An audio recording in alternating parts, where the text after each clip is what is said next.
Hello दोस्तों, नमस्कार। हमारे इंडियन मैथमेटिक हैकर क्लासेस के इस यूट्यूब चैनल में आप सभी का स्वागत है। तो आज हम आप बाव के नियम के बारे में जानेंगे और इसकी सहायता से इलेक्ट्रॉनिक विन्यास कैसे करते हैं उसके बारे में जानेंगे।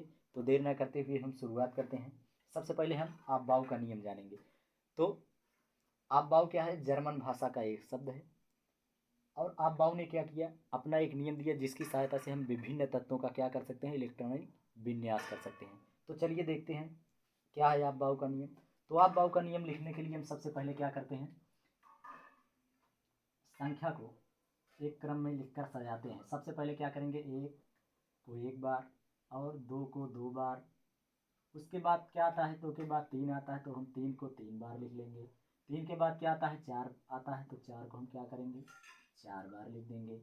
उसके बाद क्या है? पाँच आता है, पाँच को हम पुनः यहाँ से क्या करेंगे? घटा देंगे। चार के बाद से क्या करेंगे? हम घटते हुए चलेंगे। पाँच को हम तीन बार लिखे। उसके बाद हम क्या आता है? पाँच के बाद छः आता है तो छः को हम दो बार लिख लेंगे। उसके बाद छः के बाद क्या आता है? सात आता है तो हम सात को एक बार लिख लेंगे। तो अब देखिए, अगर इन सभी को इस तरीके से मिलाया जाए तो क्या बन रहा है? त्रिभुज हमारा बन रहा है ना। अब देखो हम क्या करेंगे? एक के सामने एक वर्ग में क्या कर इस वर्ग में पूरे में हम क्या करेंगे? यस लिख देंगे। इस वाले वर्ग में क्या करेंगे? हम पूरे में पी लिख देंगे। और इसमें क्या करेंगे? हम डी लिख देंगे। और जो बच रहा है चार, इसमें क्या करेंगे? हम एफ लिख देंगे। समझ में आया? सबसे पहले हम गिनती को लिखेंगे। एक को एक बार, दो को दो बार, तीन को तीन बार, चार को चार बार। चार के बाद से हम घट जाएंगे। पाँच को तीन बार, छः को दो बार, सात को एक बार। अब देखो इन सभी को क्या करेंगे? हम तिरछा काटेंगे इस टाइप से।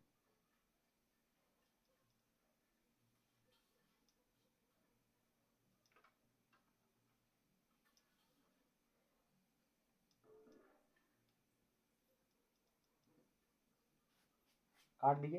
अब देखो ऊपर वाले सिरे को नहीं टच करेंगे, इसके निचले सिरे को टच करेंगे और इसके साथ ले जा करके जोड़ देंगे।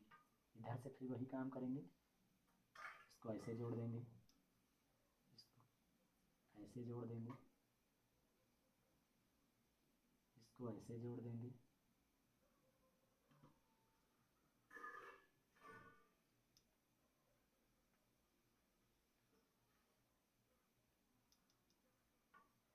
अगर ज़रूरत पड़ती है तो हम इसको और भी बढ़ा सकते हैं। तो ये क्या है? आफबाऊ का नियम है। अब क्या करेंगे? हम यहाँ से क्या करेंगे? One yes. वन यस के बाद कहाँ जा रहा है?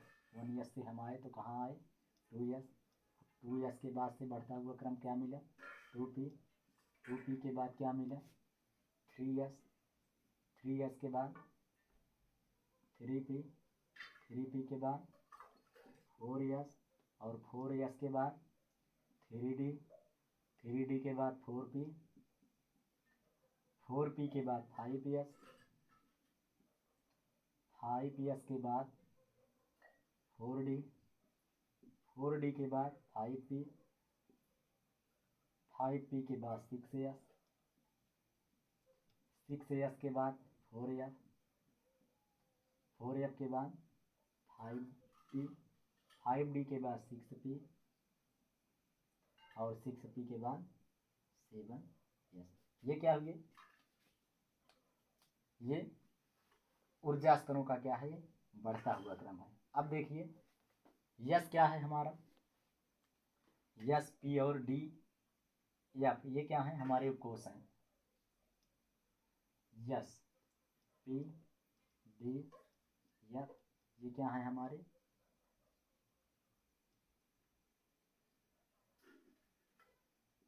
उपकोष हैं। क्या है? उपकोष हैं। अब इसमें जो लिखा गया कर रहे हैं।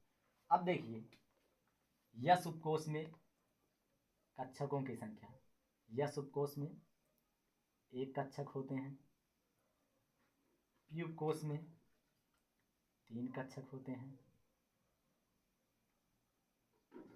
उसके बाद पी के बाद क्या आता है? डी। डी उपकोष में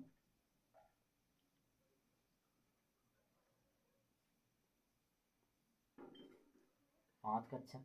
और यह बचा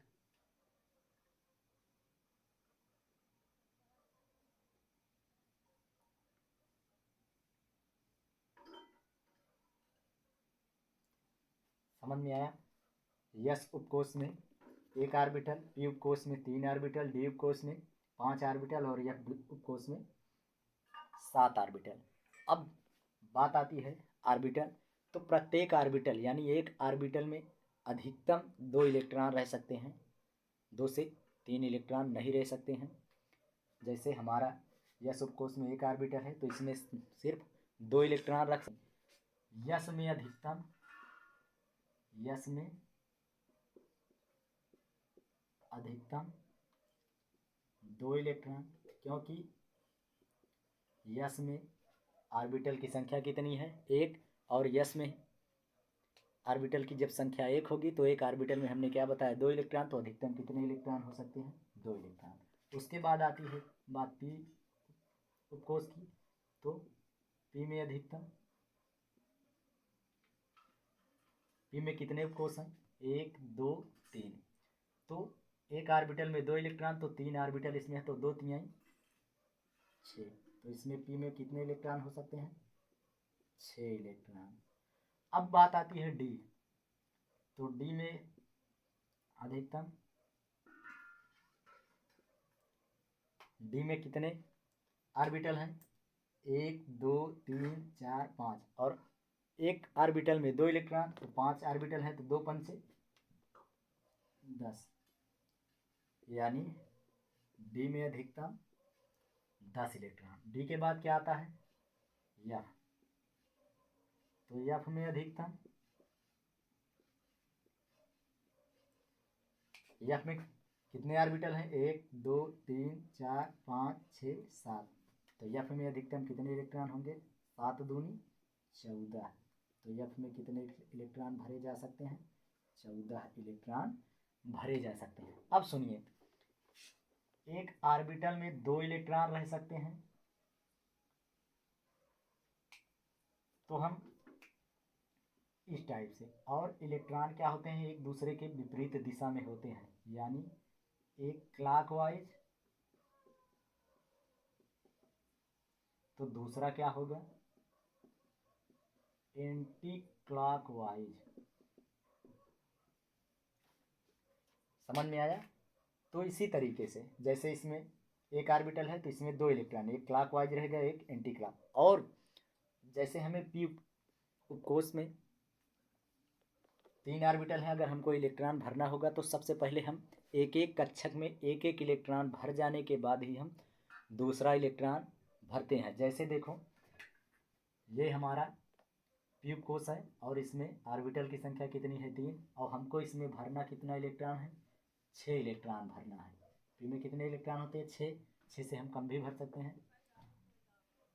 तो पी में 6 इलेक्ट्रॉन भरना है तो हम क्या करेंगे, सबसे पहले एक, दूसरा नहीं भरेंगे क्योंकि एक इलेक्ट्रॉन भर जाने के बाद 1 2 3 4 5 इस टाइप से एक एक इलेक्ट्रॉन भर जाने के बाद हम दूसरा इलेक्ट्रॉन भरेंगे। अगले वीडियो में हम इसके बारे में विस्तार से जानेंगे। वीडियो अच्छी लगी हो तो लाइक करें, कमेंट करें, हमारे यूट्यूब चैनल को सब्सक्राइब करें। धन्यवाद।